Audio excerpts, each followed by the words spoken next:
창세기 15장 6절의 말씀을 가지고 아브라함을 부르신 이유라고 하는 그런 제목을 가지고 하나님의 은혜를 나누도록 하겠습니다. 며칠 전에 그동안 제가 서로 연락을 못했었는데 유학할 때 함께 믿음의 생활을 같이 했던 그런 귀한 가정에서 가까운 가족들이 안부 인사를 전해왔습니다.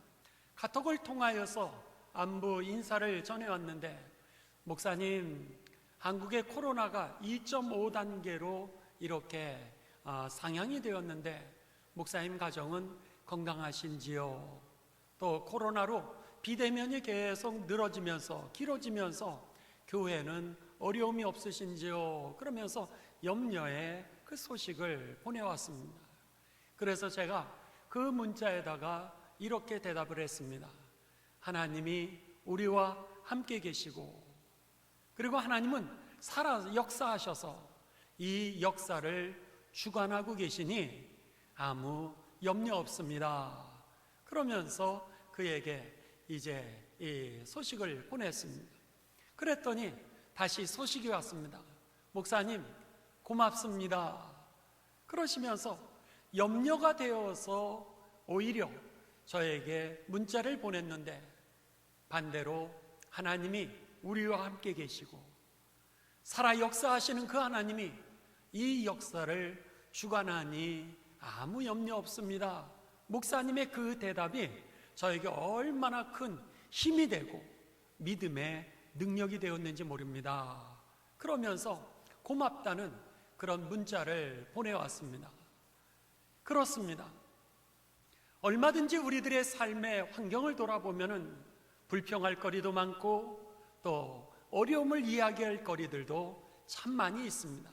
그런데도 불구하고 우리를 통하여서 하나님이 함께 계시다라고 하는 그 사실, 하나님은 살아서 이 역사를 주관하고 계시고, 그리고 하나님이 약속한 그대로 하나님의 뜻을 성취할 것이라고 하는 그 하나님의 그 구원의 메시지 단 2문장이었는데, 그 문장을 나누게 되었을 때 그들에게 그 수많은 대답들과 수많은 기대들이 있었는데도 불구하고 그것의 모든 차원을 넘어 그들에게 힘이 되고 위로가 되고 격려가 되었다라고 하는 것입니다.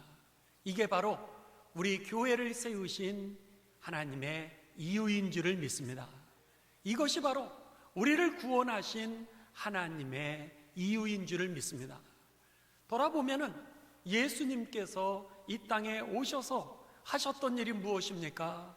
오늘 병든 자 치유하여 주셔서 저들을 회복시키셨고요, 죄에 갇혀 있었던 이들 그 죄의 사슬에서 풀어서 해방을 허락하여 주셨고요, 더 나아가 하나님의 나라를 저들에게 가르쳐 주시고 그 소망을 가질 수 있도록, 오늘 세상을 넉넉히 이길 수 있도록 하신 것이 예수님이 이 땅에 오셔서 하셨던 일이라고 하는 겁니다. 우리를 구원하신 이유도, 우리 교회를 세우신 이유도, 오늘 상한 이 땅 가운데 어려움이 얼마든지 많은 이 땅 가운데 소망이 되고 또 구원을 가져다 주고 우리에게 희망을 주도록 우리 교회를 세우시고 우리를 구원하신 줄을 믿습니다. 그러기에 저와 여러분들 모두 다가 가정의 희망이 되시고 만나는 모든 사람과 또 이 땅 가운데 그 구원과 복의 근원이 되시기를 주님의 이름으로 축원합니다. 오늘 본문 말씀이 바로 그런 말씀입니다. 아브라함, 이렇게 여러분 우리들이 그 이름을 들으면 그의 삶에 대하여 생각나는 명제들이 몇 가지가 있습니다.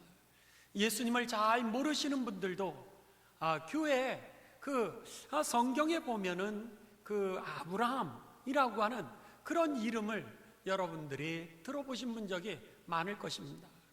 성경에서 우리들이 아브라함이라는 이야기를 들으면은 몇 가지 대명사 그것이 있는데, 첫째는 복의 근원이다.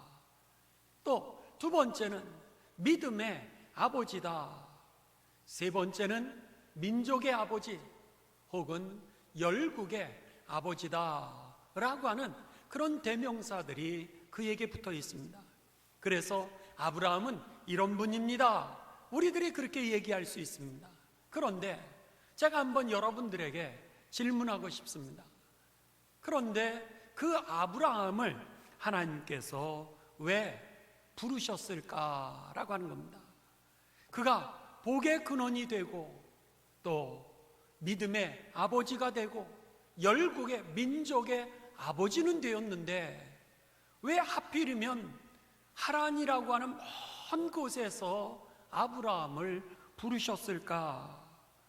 그것이 저의 질문입니다. 우리들은 아브라함처럼 복의 근원이 되기를 원하는 마음이 있지만은 왜 아브라함을 하나님이 부르셨을까에 대해서는 묻지 않는 적이 얼마나 많은지 모릅니다. 아브라함은요, 여러분, 지금 우리들이 이스라엘 땅을 생각해 보신다면은 갈대아 우르라고 하는 지역은 이 이란, 이라크, 쿠웨이트 있는 그런 지역입니다. 그렇게 먼 곳에서 이제 그의 아버지 때부터 하나님이 길을 인도하시는 겁니다. 그리고 하란에 머물고 있었을 때 하나님은 아브라함을 부르셨습니다. 그 하란이라고 하는 것은 시리아라고 하는 것입니다. 그런데 그 먼 곳에서부터 이 아브라함을 하나님이 인도하셔서 불러내고 계시는 거예요. 그리고 나서는 이 아브라함은요, 하란부터 이제 이 가나안 땅까지 무려 300km나 되는 그런 거리를 갖다가 무작정 하나님의 부르심에 반응해서 지금 오게 되는 겁니다. 아브라함이 오기 이전에 가나안 땅에는 좋고 가문이 좋은 사람들, 여러분 그들이 없었겠습니까? 그 주변에 하나님의 일을 맡길 만한 똑똑한 사람들이 없었겠습니까? 그 주변에 오늘 학벌이 좋은 사람이 없었겠습니까? 있었겠죠. 여러분이 살고 있는 삶의 주변을 돌아보면은 그곳에도 가문이 좋은 사람들이 있고 또 똑똑한 사람들이 있고 그리고 학벌이 좋은 사람들이 있을 겁니다.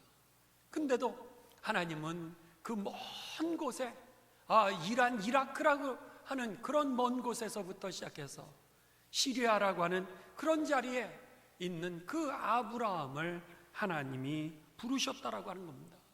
왜 하나님이 그 먼 곳에서 이 아브라함을 부르셨을까? 오늘 본문 말씀은 그 이유에 대한 대답을 해주고 있습니다. 창세기 15장 6절에 보면은 아브라함이 여호와를 믿으니 여호와께서 이를 그의 의로 여기셨다 그랬습니다. 아브라함이 여호와 하나님을 믿었다라고 하는 것입니다. 그의 믿음을 하나님은 보시고 그를 갖다가 하나님이 부르셨다라고 하는 거죠. 그랬을 때 여호와께서 이를 그의 의로 여기셨다. 의라고 하는 것은 칭의, 그를 구원받은 사람으로 하나님이 인정하셨다. 죄가 없다라고 그렇게 하나님이 인정하셨다라고 하는 뜻입니다. 결국 죄가 없다라고 하는 그 말은요, 그가 오늘 도덕적으로 특출하다 그런 뜻이 아닙니다.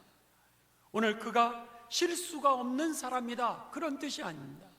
그가 오늘 허물이 없는 것이 아니라 그가 도덕적으로 뛰어나지 않았음에도 불구하고 그가 오늘 실수가 많은 사람이다 할지라도 그가 허물이 많은 사람이었다 할지라도 하나님이 그의 믿음을 보시고 그를 갖다가 구원하셨다라고 하는 겁니다.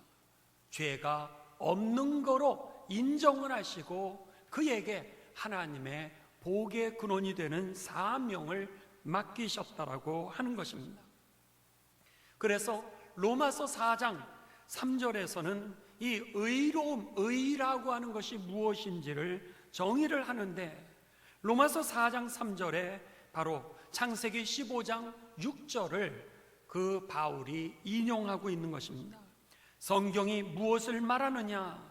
아브라함이 하나님을 믿음에 그것이 그에게 의로 여겨진 바 되었느니라.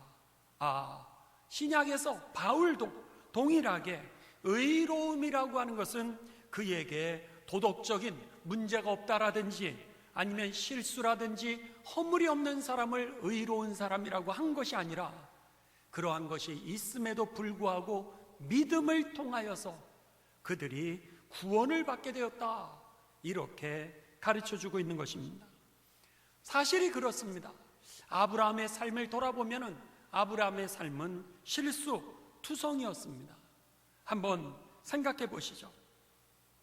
아브라함이 이제 하나님께서 하란이라고 하는 곳에서 이 가나안 땅으로 부르십니다. 내가 너를 복의 근원이 되게 할 터이니 너는 나를 따라와라, 이렇게 말씀을 하신 거예요. 그때 이 아브라함이 그 하란이라고 하는 것, 시리아부터 가나안 땅을 향하여, 그 당시는 내비게이션이 있었던 것도 아닙니다. 그 당시에 여러분 아무것도 없는 거예요. 마치 이스라엘 백성들이 출애굽했을 때 낮에는 구름 기둥으로 밤에는 불 기둥을 쳐다보면서 그냥 하나님이 인도하시는 것을 따라 가는 그 길처럼 그가 그 300km를 갔다가 오는 겁니다. 여러분, 우리가 길을 모르고 갈 때는 얼마나 그게 먼 길인지 모릅니다. 그때 뭐 전철이 있었겠습니까? 그때 비행기가 있었겠습니까? 아무것도 없죠. 그냥 자기의 가족들에게 가자, 하나님이 부르시니 가자, 그러면서 그냥 내비게이션 없이 그 300km 되는 길을 걸어오는 겁니다. 그러니 선고마비 끈에 정말 그 수없이 많은 어려운 가운데 속에 그 가나안 땅에 도착하게 됩니다.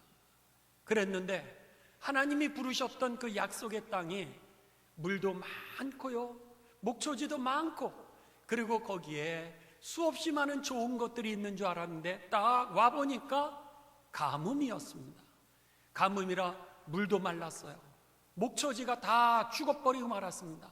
식소를 데리고 왔는데 먹는 것도, 그리고 이 양들도 이것을 먹일 데가 없는 거예요. 그러니까 결국 그가 어디를 가게 되냐면 애굽이라고 하는 그 문명지를 찾아서 떠나가게 됩니다. 하나님은 그를 가나안 땅으로 부르셨는데 하나님이 가지 말라고 하는 그 애굽 땅으로 그가 가게 됩니다. 그 애굽 땅에 대해서는 이사야 선지자가 누누이 절대로 애굽 땅을 가지 말라고 그렇게 가르쳐 줬습니다. 이사야서 31장 1절에 보면 이렇게 기록하고 있습니다. 도움을 구하러 애굽으로 내려가는 자들은 화 있을진저, 그들은 말을 의지하며 병거의 많음과 마병의 심히 강함을 의지하고 이스라엘의 거룩하신 이를 앙모하지 아니하며 여호와를 구하지 아니하나니. 세상의 한복판으로 이 아브라함이 가지 말라고 하는 것을 그가 자기의 그 부와 그리고 축복과 안위를 위하여서 찾아가게 되었다라고 하는 겁니다. 하나님의 말씀에 순종하는 줄 알았는데 그의 삶은 사실은 여러분 그 하나님의 말씀에 순종도 잘하지 못했다라고 하는 것이죠. 그뿐입니까? 오늘 본문 말씀 바로 뒷부분입니다. 창세기 15장 10절에 보면 아브라함의 또 다른 실수가 나오게 됩니다. 창세기 15장 10절 바로 전에 보면 하나님께서 이제 아브라함에게 제사를 드려라 하면서 제사 드리는 방법을 가르쳐 줍니다. 어떻게 가르쳐 주시냐면 9절에 여호와께서 그에게 이르시되 나를 위하여 3년 된 암소와 3년 된 암염소와 3년 된 순양과 산비둘기와 집비둘기 새끼를 가져올지니라. 그러면서 하나님이 그 제물들을 이제 가슴을 쪼개라는 거예요. 가슴을 쪼개서 반을 쪼개가지고 그것을 하나님 앞에 드리라고 그렇게 가르쳐 주셨습니다. 그런데 창세기 15장 10절에 보면 아브라함이 이렇게 하나님에게 제물을 드리게 됩니다.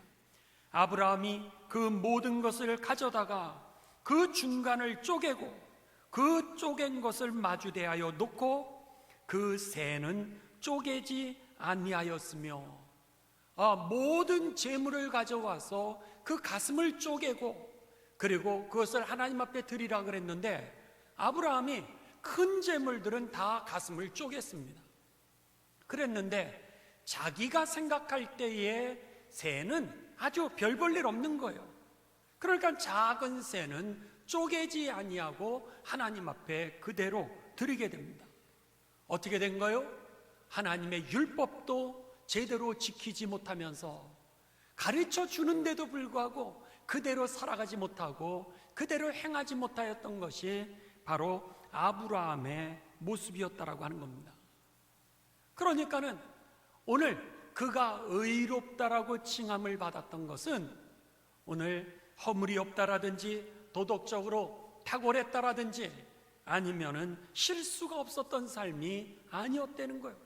우리와 동일하게 그도 평범하였고 그리고 실수가 많았던 그런 사람이었습니다. 그런데 그럼에도 불구하고 그가 오늘 성경은 뭐라 그래요? 하나님을 믿으니 그것을 하나님이 의롭게 여기셨다라고 하는 겁니다. 도대체 그가 그럼에도 불구하고 하나님을 믿었던 그 믿음이 뭐겠습니까? 믿을 수 없는 것을 그가 하나님에게 믿었다라고 하는 겁니다. 그리고 그 믿음을 가지고 하나님에게 순종을 한 것을 하나님은 귀하게 보셨던 것이죠. 오늘 본문 말씀 바로 앞뒤가 이제 아브라함이 그럼에도 불구하고 믿은 내용이 오늘 본문 말씀 바로 앞의 내용, 뒤의 내용입니다. 먼저 앞의 내용부터 보시겠습니다. 창세기 15장 5절에 보면 아브라함이 믿을 수 없는 그것을 무엇을 믿었나? 그것은 자손에 대한 약속이었습니다. 창세기 15장 5절을 제가 읽습니다. 여기에 보시면은 그를 이끌고 밖으로 나아가 이르시되 하나님이 지금 시청각 교육을 이루시는 겁니다. 밖으로 나아가 이르시되 하늘을 우러러 뭇별을 셀 수 있나 보라. 또 그에게 이르시되 네 자손이 이와 같으리라.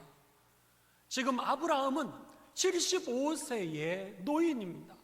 아내는 경수가 끊어졌습니다. 65세의 아내 사라는 여인이었고 남편은 75세입니다. 그러니 여러분 경수가 끊어지고 남편도 더 이상 아기를 낳을 수 없는 그런 상태인데 하나님이 그를 불러서 밖에 별을 보여주는 거예요. 이렇게 수없이 많은 별들이 보이느뇨? 그 별들만큼 네 자손이 그렇게 많아질 거야. 여러분 믿을 수 없는 얘기입니다. 이성적으로도 맞지 않고요, 합리적으로도 맞지 않은 얘기입니다. 그런데 오늘 그 믿을 수 없는 그것을 아브라함이 믿었다는 거예요. 또 이번에는 여러분 7절입니다. 7절에 보시면 하나님이 그에게 또 어떤 약속을 하시냐면 또 그에게 이르시되 나는 이 땅을 내게 주어 소유를 삼게 하려고 너를 갈대아인의 우르에서 이끌어낸 여호와라. 갈대아인의 우르라고 하는 곳이 바로 바벨론, 그 다음에 그러니까 쿠웨이트, 이라크, 이란 있는 그 지역입니다. 그 먼 곳에서 내가 너를 불러냈는데 그러니 너는 네가 서 있는 이 땅을 너의 소유로 줄 거야. 아니 지금 이 아브라함은 가진 게 없는 겁니다. 가나안 땅에 와서 이방인이에요. 이방인이고 거기에는 이미 다른 족속들이 살고 있었습니다. 고아, 과부, 나그네와 같은 가장 천민 중에 하나의 역할이에요. 그런데 하나님은 뭐라 그러세요? 이 땅 너에게 줄 거고 내 자손들이 이 땅에서 복의 복을 받게 될 거야. 한번 생각해 보십시오. 지금 앞에는 별과 같이 아기를 낳을 수 없는 그에게 이 별을 보여주면서 그렇게 될 거야. 뒤에는 뭐예요? 이 땅이 내 것도 아닌데 이 땅이 네 거가 될 거야. 그러니 여러분 앞뒤 진퇴양난입니다. 믿을 수가 없는 거예요. 그런데도 불구하고 그 자리에서 아브라함이 그 하나님의 말씀을 믿었다는 겁니다. 그 믿음을 보시고 그의 허물을 보셨던 게 아니에요. 그의 윤리적인 탁월성을 보신 것도 아니고 그의 악보를 보신 것이 아니라 그의 믿음을 보시고 하나님께서 그를 들어 쓰셨던 것이죠. 그러니까 그 믿음 있는 그를 불렀던 겁니다. 볼 수 있는 것이 하나도 없었어요. 증거가 없었는데도 불구하고 그 안에 있는 믿음 하나를 보시고 하나님께서는 그를 부르셔서 사용하셨다라고 하는 겁니다. 여러분, 75세 인생을 새 출발한다라고 하는 거 쉽겠습니까? 그렇지 않죠. 근데도 그가 떠나는 거요. 99세의 노인이 아기를 가진다? 여러분, 불가능하지요. 그런데 그것을 믿는 겁니다. 100세에 이제 기적처럼 정말 아들을 낳았습니다. 그런데 하나님께서 뭐라 그러세요? 네 아들을 나에게 바쳐. 제물로 바쳐. 아까 말씀드렸죠. 제물이 뭡니까? 그의 가슴을 쪼개라는 거예요. 그의 가슴을 쪼개고 나한테 바쳐. 여러분, 어떻게 그가 그것에 순종할 수 있겠습니까? 근데도 불가능한 그 순종에 아브라함이 순종하게 되었던 것이죠. 결국 어떻게 됩니까? 여러분, 오늘 하나님 앞에 그가 순종하면서 하나님이 하실 것을 믿으니까, 하나님이 하실 것을 믿으니까 결국은 여러분, 그가 그 믿음에 반응하는 가운데 하나님은 그를 사용하셨고 그를 믿음의 아버지로 세우시고 복의 근원으로 세우셨던 것이죠. 바라기는 저와 여러분도 그런 믿음 있는 삶이 되시기를 주님의 이름으로 축원합니다. 한 사람의 영향력이 얼마나 큰지 모릅니다. 아브라함은 나그네였을 뿐이었어요. 그런데 그가 그 땅에 이삭의 아버지가 되고 야곱의 아버지가 되고 요셉의 아버지가 되고 민족의 아버지가 되었다라고 하는 거예요.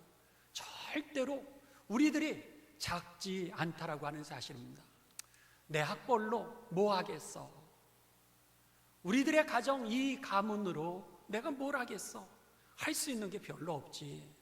내가 이 사회를 위하여, 이 민족을 위하여, 아니 열방을 위하여 내가 뭐 하겠어? 우리들은 그렇게 생각할 수 있습니다. 그런데 그렇지 않다라고 하는 거예요. 마태복음 25장에 보게 되면 주인이 이제 그 종들에게 어떤 사람에게는 1달란트, 어떤 사람에게는 2달란트, 어떤 사람에게는 5달란트를 맡기고서 먼데 여행을 떠나갔다 돌아오게 됩니다. 그때 5달란트를 받았던 그 종이 주인에게 가져옵니다. 그리고 나서 주인님, 제가 열심히 일했더니 5달란트를 더 남겼습니다. 그랬을 때 주인이 뭐라 그러죠? 착하고 충성된 종아, 그리고는 네가 작은 일에 충성하였음에, 작은 일에 충성하였음에 오늘 너가 천국잔치에 참여할지어다. 그러면서 그를 축복하지 않았습니까? 오늘 우리들은 세상 학벌로 본다면, 윤리적인 기준으로 본다면, 아니면은 허물로 본다면 어쩌면 별 볼 일 없는 그런 사람일 수 있습니다. 그런데도 불구하고 지극히 작은 나 하나 오늘 믿음 있게 살아간다면 하나님께서 아브라함처럼 우리를 반드시 복의 권으로 사용하여 주실 것입니다. 아브라함이 그 소망이 되었던 거예요. 아브라함이 희망이 되었던 것입니다. 제가 이제 읽었던 책 중에 하나, 이 나무 심는 사람이라고 하는 그런 짤막한 소설이 있습니다. 프랑스의 작가 장 지오르라고 하는 그런 작가가 쓴 책입니다. 이 작가가 이제 어느 날 그가 배낭여행을 떠나가게 됩니다. 알프스의 깊은 산골입니다. 그 프로방스라고 하는 그 지역에 그가 여행을 떠나게 되는데, 마치 우리나라의 강원도라든지 아니면은 또 여러분 이 지리산 그 깊은 산골과 같은 곳을 그가 여행을 하게 됩니다. 그런데 그곳에 여행을 하면서 그가 물이 떨어지게 되죠. 물이 떨어져 우물가를 찾는데 옛날에는 사람들이 살았을 것 같은 그 마을들이 있는데 그 지붕부터 시작해서 뼈 골격만 남고 사람들이 다 떠난 그런 폐허가 된 마을을 찾게 됩니다. 그곳에 사람들이 이제 살고 있었는데 옛날에 그 장에 나가서 거기서 그 나무를 베가지고 장에 나가서 그 나무를 팔았던 거예요. 베기만 하고 나무를 심지 않았더니 결국 나무가 다 사라지게 되었고, 나무가 사라지게 되니까 그곳에 물이 마르게 되었습니다. 물이 마르게 되자 사람들이 더 이상 살 수 없어서 그곳을 떠나 다 흩어졌던 것이죠. 폐허가 된 그 마을을 찾아왔다가 그는 물을 구하지 못하여서 이제 깊은 산골로 자꾸 가게 됩니다. 그러던 어느 순간에 저 멀리에 뭔가가 보이는 거예요. 가보니 거기에 55세 된 그 중년이 거기에 약 30마리 정도의 양을 치고 있었습니다. 그에게 다가가 물이 있는 것을 묻자 그가 가지고 있는 물통을 주게 되고, 그리고 비어있는 그 물통을 채울 수 있도록 그를 이끌고 깊은 우물샘이 있는 곳으로 가서 시원한 그 물을 그에게 뽑아서 주게 됩니다. 너무나도 고마운 가운데 이제 이 노인이 혼자서 아무 말 하지 아니하고 양을 치면서 이 깊은 산중에 살고 있는 그 모습이 궁금했는데 이 중년 그 남자가 우리 집에 가서 쉬지 않겠냐고 그를 초대하게 됩니다. 결국 그 집에 가서 밤에 스프를 먹고, 그리고 나서는 더 이상 특별한 대화는 오가지 않았고 가서 주무십시오 그러는 거예요. 그리고 나서는 이 노인이 아니죠. 55세니까 그 사람이 이제 큰 자루를 가져오더니 자루를 갖다가 붓는 거예요. 그러니 거기 안에는 도토리들이 가득 있었습니다. 그리고 나서는 거기에 극상품 되는 가장 좋은 흠도 없는 그 도토리를 100개만 구별하기를 시작했습니다. 이 작가가 거기에서 제가 좀 도와드릴까요? 그럴 필요 없다는 거예요. 가서 주무시라는 거예요. 그리고 나서 그가 극상품의 도토리 100개를 구한 다음에 골라낸 다음에 그리고는 물에다가 그것을 불렸습니다. 그리고 그걸 담가놓고 그리고는 잠자리에 들었어요. 아침이 되었습니다. 아침이 되자 그 불려놓았던 이 도토리를 모아가지고 이제 그 양들을 데리고 나가는 거예요. 들판으로 나갑니다. 가는데 무엇을 가지고 가게 되냐면 그가 쇠파이프 같은 쇠 막대기 1.5m가 되고 그 굵기는 엄지손가락만 합니다. 엄지손가락만한 그 1.5m의 이 나무를 가지고 그가 나가면서 저쪽 풀밭에다가는 양들을 풀어놓고 그리고 개가 그 양들을 돌아보게 합니다. 이 작가는 언덕에서 이것을 바라보고 있었는데 그 사람이 그 양들을 개에게 맡겨놓고 그에게 다가옵니다. 자기 마음에 왜 당신은 이 양을 치는데 여기서 혼자 쳐다보고 있습니까? 그런 말을 들을까? 그런 생각이 그의 마음 가운데 있으면서 혹시나 무슨 배짱이 같은 욕을 먹지 않을까? 그런 생각을 했는데 그에게 오더니 나하고 같이 도토리 심으러 같이 가겠냐고 이렇게 말하더라는 거예요. 그래서는 그를 따라서 200~300m 더 깊은 산중으로 산중 그러니까는 황폐한 땅으로 가게 됩니다. 그러더니 이분이 거기에다가 땅을 파고는 거기에다가 꾹꾹 누르면서 도토리 하나씩들을 심기를 시작하더니 이 100개를 심는 겁니다. 그렇게 하루 빠짐없이 그는 100개의 도토리를 심은 것이 무려 3년 전부터 그렇게 해왔다는 거예요. 아무 이야기하지 않고 그냥 도토리를 심는 겁니다. 그날 저녁에 또다시 궁금해졌어요. 그래서 그 집에 가서 머물면서 이야기하는데 이분은 이전에 잘 살았던 사람이었습니다. 그랬는데 그 아들이 병에 걸려서 죽게 되자 그 아내가 그 아픈 마음을 가지고 이 아들을 따라서 함께 얼마 후에 하늘나라에 부르심을 받습니다. 결국 아들도 그의 아내도 하늘의 부르심을 받은 이후에 그는 자기의 살림살이를 정리를 하고 그리고 산속에 들어와서 아무 말도 하지 않고 매일같이 도토리 100개를 심는 양치기로 살아가기를 시작했던 것입니다. 그의 삶에 대하여 이 작가는 인상이 깊었습니다. 그리고 나서 1914년 세계 1차 대전이 일어나게 되고 그 다음에입니다. 그러고 나서는 그는 징집이 되어서 5년 동안 사병으로 전쟁에 참여하게 됩니다. 전쟁이 끝나게 됩니다.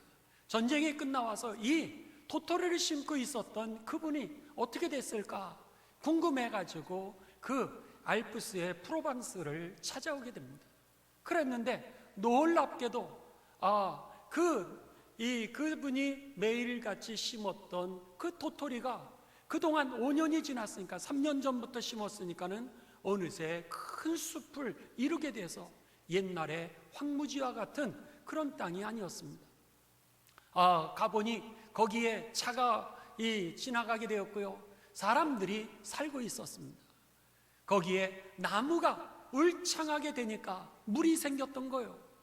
물이 흐르게 되자 사람들이 찾아오게 되었고요. 전쟁이 끝나게 되니까 어디에서 위로를 찾고 조용히 살기를 원했던 사람들이 그곳을 찾아온 겁니다.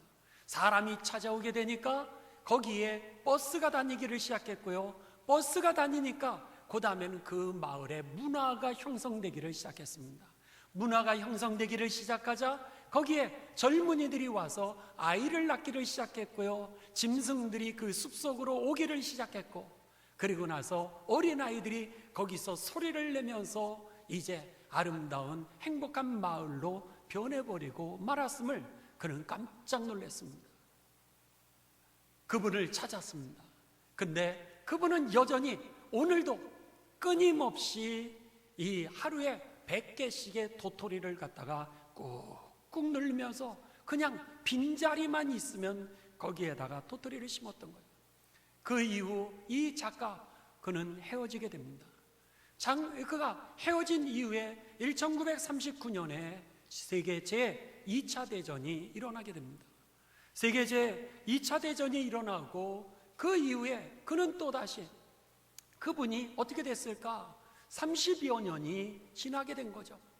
그러면서 그러니까 세계 대전이 지나가고 난 다음에 그를 갖다가 다시 찾아가게 됩니다. 그랬더니요, 이제는 그 자리를 갖다가 찾을 수 없을 정도로 울창한 그냥 거대한 숲이 되어 있었습니다.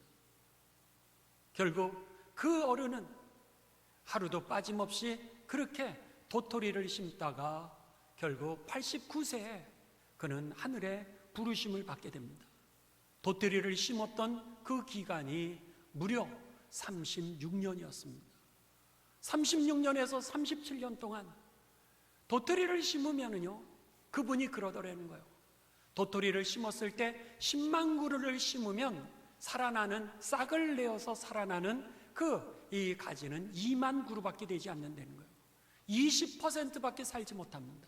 그런데 그 2만 그루를 다시 그 짐승들이 와서 뽑아 먹기도 하고 잘라 먹어서 죽는 것이 1만 그루라는 거예요. 1만 그루만이 살아나는 겁니다. 그런데 그 1만 그루의 소망을 바라보면서 그는요, 끊임없이 매일같이 그곳에다가 도토리를 심었던 거예요.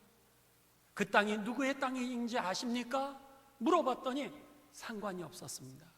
그 땅이 개인의 사유지든 아니 나라의 땅이든 그거와 상관없이 빈 땅만 있으면 그곳에 그는 끊임없이 오늘도 도토리를 갖다가 36년 동안 심었던 것이죠. 결국 여러분, 알프스의 프로방스는 세계적인 관광지가 됩니다. 스위스를 먹여 살릴 수 있는 그런 큰 축복의 자리로 변화가 되고요.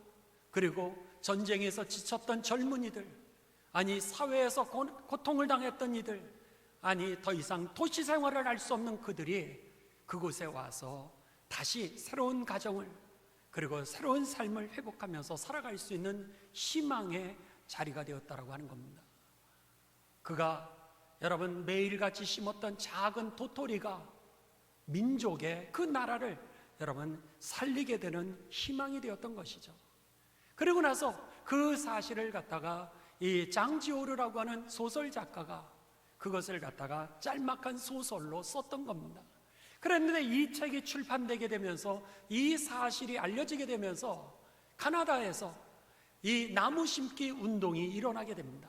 그런데 무려 그 나무 심기 운동을 통하여서 카나다산에 2억 5천만 그루의 나무가 심겨지게 되면서 카나다의 그 자연이 달라지게 되고 그리고 복지의 국가가 되기를 시작합니다.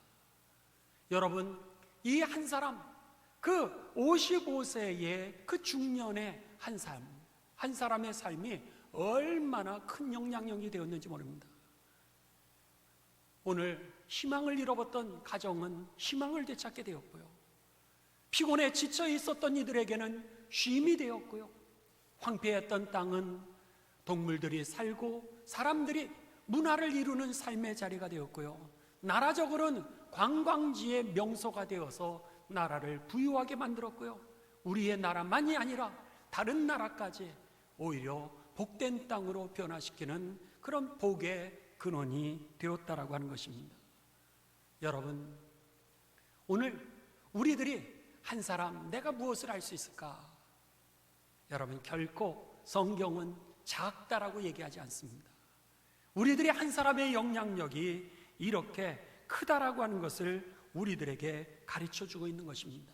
아브라함이 아무것도 안 하였지만 믿음을 가지고 살아갈 때 주님이 하실 것을 믿고 그 길을 순종하고 따라갔을 때 그의 삶에 가문이 일어나게 되었고요, 민족이 일어나게 되었고 열방이 복을 받아 구원에 이른 것처럼 오늘 그 한 사람의 삶을 통하여서 가정이 살고 나라가 살고 그리고 다른 나라까지 복을 받게 되었던 것처럼 바라기는 저와 여러분의 삶이 여러분 결코 작지 않다라고 하는 것을 꼭 기억하시면서 예수님을 믿고 믿음대로 작은 일에 성실하게 살아가는 가운데 오늘 복의 근원이 되시기를 주님의 이름으로 축원합니다.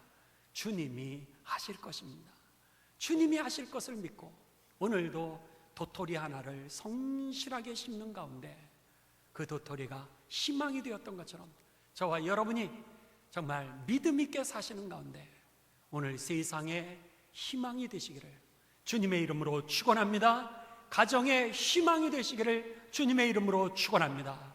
오늘 이 사회의 소망이 되시기를 주님의 이름으로 축원합니다. 그리고 이 민족만이 아니라 열방의 구원이 되시기를 복의 근원이 되시기를 주님의 이름으로 축복합니다. 할렐루야.